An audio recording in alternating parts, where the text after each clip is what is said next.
नमस्कार दोस्तों, सबसे पहले तो आप लोग को छठ पूजा का ढेर सारे बधाइयाँ और शुभकामनाएं। और आज भी कुछ लोग मानते हैं कि ये छठ पूजा केवल बिहारियों के लिए है, यूपी वालों के लिए है। दोस्तों, इस तरह का भ्रांतियाँ मत पालिए, ये पूरे विश्व के लिए है।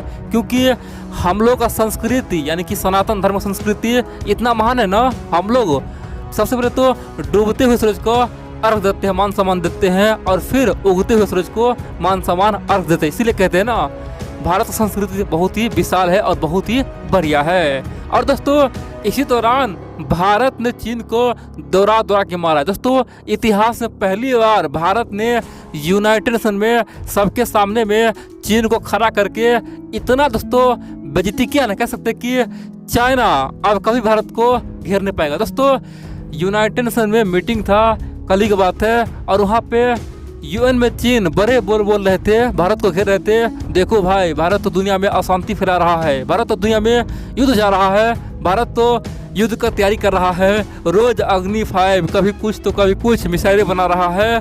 भारत दुनिया के लिए खतरा है, भारत को कुछ सबक सिखाना होगा। दोस्तों, इस तरह की बातें चीन कल यूएन में बोल रहा था और हम लोग दोस्तों चुपचाप सुन रहे थे। फिर बारी आया भारत का, और भारत ने जो किया ना, पूरे दुनिया हैरान हो गया।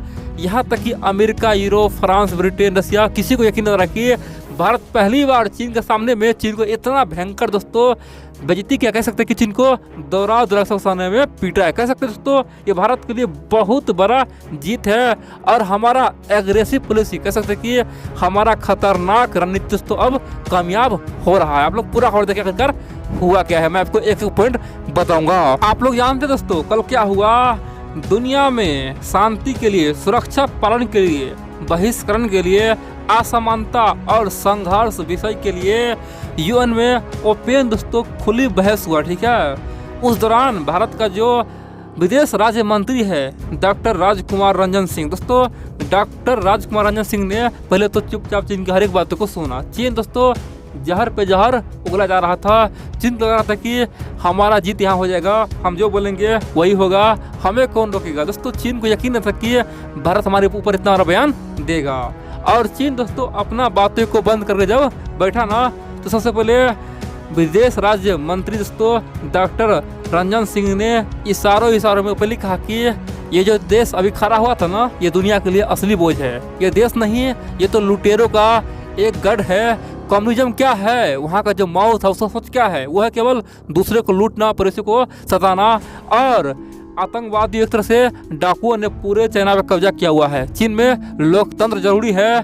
चीन में चाहे जो भी आर्मी हो, सब कुछ कम्युनिज्म के अंदर आता है, कम्युनिस्ट के अंदर आता है। और कम्युनिस्ट ने पूरे चीन का कहानी खत्म करके रखा है। दोस्तों, भारत ने पहले कहा कि हमने आज तक चाहे कोई पड़ोसी हो, अपने पड़ोसी हो या फिर विदेश में कोई भी देश हो, अफ्रीकन कंट्री हो या फिर कोई भी गरीब देश हो, छोटे मोटे देश हो, जिसे भी पैसा कम पड़ा है सबको हमने हेल्प किया है, चाहे जितना भी हो सके हमने मदद किया है। लेकिन हमने हमेशा ये बात को ध्यान रखा है कि हमारा पैसा किसी के लिए बोझ ना बने। आप बोलेंगे ये बोझ क्या होता है? भारत ने पहले कहा कि हमने हमेशा चाहा कि हमारे पैसा लेके कोई भी देश हमारे कर्ज चले डूबे ना, और हम उस पर कभी प्रेशर बनाए ना। हम किसी को अपना गुलाम बनाने का प्रयास नहीं करते, क्योंकि दुनिया में सबको स्वतंत्र रहने का पूरा अधिकार है।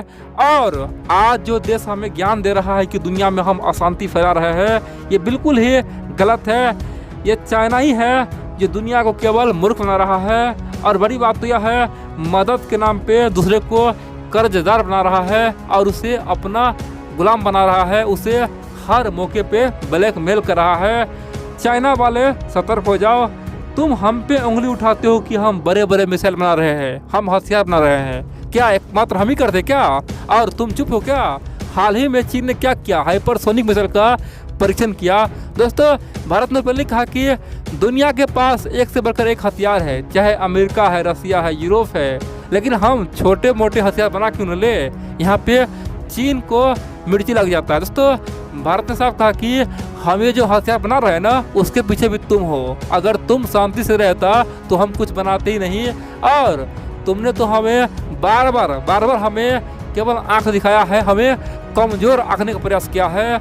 और ये एक्शन का रिएक्शन हमने दिया तो तुम्हें इतना जलस हो रहा है, तुम्हें मिर्ची लग रहा है, तुम सबसे पहले तो धरती के लिए बोझ हो। दोस्तों भारत ने ओपनली कह दिया कि ये देश दुनिया को एक दिन विनाश की ओर ले जाएगा और इसके बाद तुम्हें कोई भी ना आए। भारत ने ओपनली कहा देखो भाई, हम लोगों को कर्जदार नहीं बनाते हैं, उसे केवल कर्ज देते हैं, उसे मित्र के नाते कर्ज देते हैं। दोस्तों आप बोलेंगे तो भारत ने तो एक्शन क्यों लिया, चीन को पूरी तरह से घसीट दिया है, आखिरकार क्या हुआ?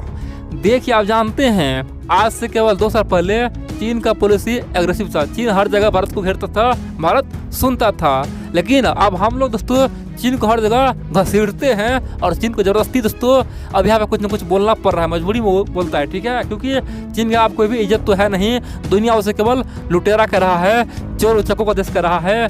और चीन का दोस्तों कहानी भी बहुत जल्द खत्म होने वाला है, क्योंकि चीन का भविष्य तय हो चुका है 2030 तक, उसका 4 से 5 खंडन होके रहेगा, क्योंकि चाइना का स्थिति दोस्तों बहुत ही बुरा हो गया, वहाँ पे लोगों को दोस्तों जीना हराम हो गया है।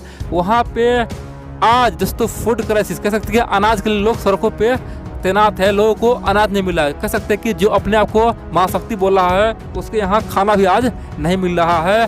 दोस्तों भारत समझ चुका है, हम चीन को कितना भी खुश कर ले, चीन को कितना भी पड़ोसी के नाते हम दोस्ती कर ले, हम तो दोस्ती निभा लेंगे, लेकिन चीन कभी निभाएगा नहीं। और दोस्तों भारत समझ गया है कि अब हमारा नीति एक ही होना चाहिए, वो है आर्या पार का, क्योंकि 70 साल में हमने चीन को खूब खुश किया, चीन ने हर बार हमें धोखा ही दिया और बार बार एग्रेसिव पॉलिसी अपनाया, पाकिस्तान का समर्थन दिया, पाकिस्तान को एक से बढ़कर एक हथियार सप्लाई किया, और हमने क्या किया? हमने कुछ नहीं किया। इसलिए अब हम भी वही करेंगे जो चीन कर रहा है। हम भी अब चीन का जो पड़ोसी है, खासतौर पे ताइवान हो गया, वियतनाम हो गया, साउथ कोरिया हो गया, जापान हो गया, खासतौर पे आउटर मंगोलिया हो गया, या फिर तिब्बत है, दोस्तों भारत चाहता है कि चीन के तमाम पड़ोसियों को हम हथियार सप्लाई करेंगे, ब्रह्मोस देंगे, आकाश देंगे, हमारे पास जो भी हथियार है वो सब कुछ सस्ते दाम में देंगे।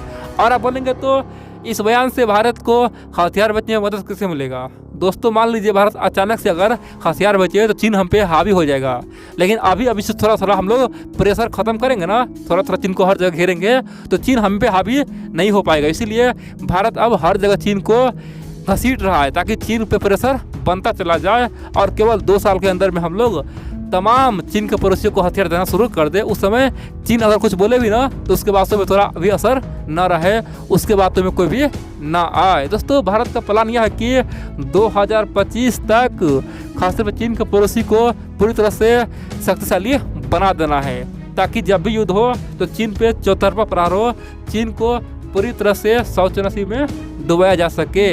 आप बोलेंगे भारत आखिरकार इतना एग्रेसिव पॉलिसी अपना रहा है तो इसका परिणाम कुछ बड़ा हो सकता है, चीन हम पे हमला नहीं कर दे। दोस्तों चीन हम पे हमला करेगा ना, ये श्योर है, जितना नुकसान चीन का होगा उतना दोस्तों हमारा नहीं होगा। सिंपल सी बात है, हम लोग अभी उतना विकास नहीं किया, लेकिन चीन विकास कर चुका है। अगर चीन हम पे हमला करता है नुकसान दोनों को होगा, लेकिन दोस्तों चीन का अधिक होगा, जिनका बर्बादी हो जाएगा, उसका फैक्ट्रियाँ बन जाएगा, वहाँ का जो अर्थव्यवस्था है वो चौपट हो जाएगा। इसलिए टेंशन की बात नहीं है, चीन कभी हम पे हमला करेगा नहीं। और दोनों के पास परमाणु बम है, युद्ध का रणनीति कोई भी खत्म कर सकता है। दोस्तों युद्ध कोई भी खत्म कर सकता है, ठीक है।